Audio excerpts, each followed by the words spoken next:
here, imagine this, what I would refer to as a coronavirus perfect storm. So over the summer months, people start going to the beaches. There's some traveling going on. I was reading an article earlier this morning about Yellowstone National Park being opened up again, and the people flooded Yellowstone. I'm talking about yesterday, the 19th of May. People flooded Yellowstone and the Grand Tetons, and nobody was wearing a mask, right? No one was wearing a mask. And so imagine the summer comes and nobody wears a mask and everybody's doing their thing. And, and then come September, October, November, when people start coughing and sneezing again, everybody who didn't cough and sneeze during the month of June and July and August start coughing again in October. And you're going to see people dying like flies. They'll be counting not in the thousands, but in the tens of thousands of people dying.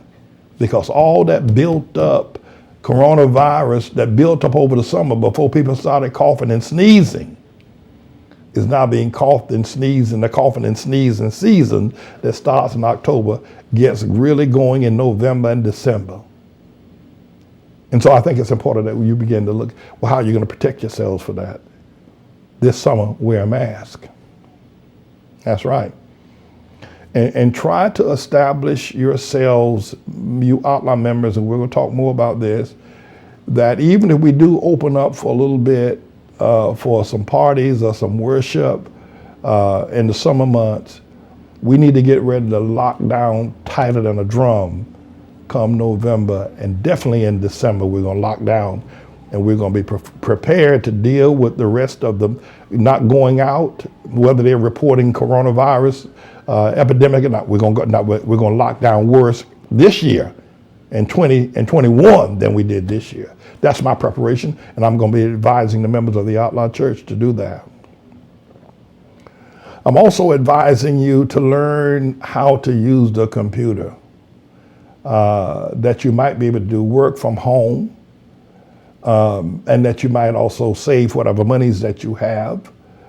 The economy is going to collapse. The real estate market is going to go through the floor.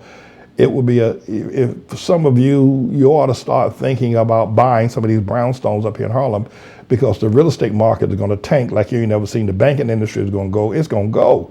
It's just going to go.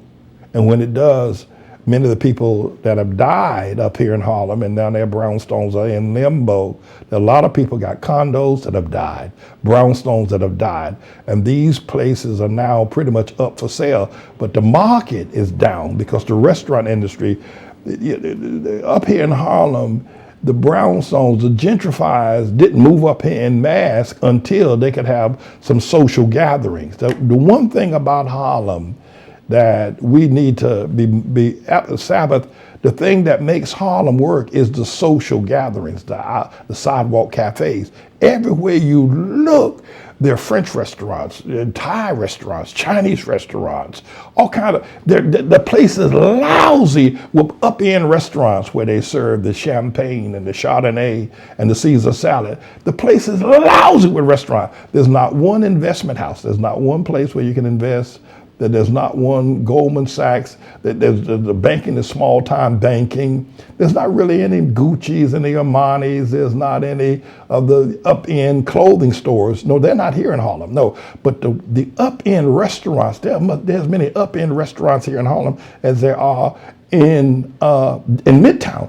But these restaurants are going to sink like a lead stone. They're going to die. They can't continue to exist. And when the restaurant industry, which is the social industry, drops, the housing industry drops as well, and all these houses are going to be vacant and ready for purchase for those who are ready to occupy them. You may be able to get them for $1 again. And I'm going to hold some meetings probably over the summer about how to put together and raise the finances of being able to purchase these houses, because the restaurant industry, even without the diarrhea sauce, the restaurant industry is just not going to survive. Not just here in Harlem, but any place else in America. They're just not going to be able to make it with social distancing. That is going to be so pervasive. And even if they make it across the summer and people start coughing in October and November and this thing hits again, that's it. So by 2021, the houses. I'm going to talk to people about the occupancy of these houses. And this is a bit of a news blog we do, looking at spiritual wickedness in high places for the most part, making some observations about it and giving people a biblical foundation to the way of interpreting, rather than have Sean Hannity or Laura Ingraham or Janine Pirro or Anderson Cooper or Rachel Maddow or Don Lemon, Rush Limbaugh interpret what's going on in the world. You come to me and I'll tell you based on what the Word of God says. They'll just give you their worldly, sinful view. But the Manning Report will tell you what God has said, whether to say yea or nay, whether to go or to stay. You'll be led by the word of Almighty God. Come to the Manning Report on a daily basis to interpret the spiritual wickedness in high places, because there's plenty of it that's going on. And so I'm the Lord's servant, James David Righteous Rebel Manning, and I'm here to serve you with news and information.